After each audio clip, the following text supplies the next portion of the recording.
Road మీద కుక్కలు కనిపిస్తే ఎందుకు కొడతారండి? పాపం కదా.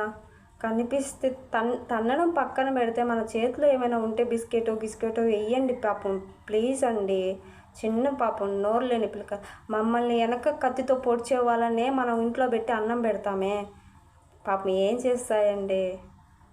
రోడ్డు మీద కలిస్తే అలా తన్నబాకండి రోడ్డు మీద, పాపం కదా. కొంచెం ఏదో ఒక బిస్కెటో పాలో పోస్తాయి కూడా హ్యాపీగా ఉంటాయి కదా. మన పిల్లలైతే మనం తంతామా చెప్పండి?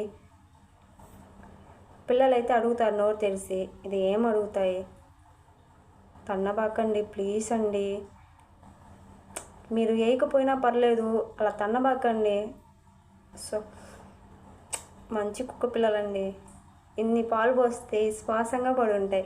మన దగ్గర లక్షల డబ్బులు తీసుకున్న వాళ్ళే మనకు ఎన్నపూట పొరుస్తారు. జాగ్రత్త, పాపం కదా. కొట్టబాకండి ప్లీజ్.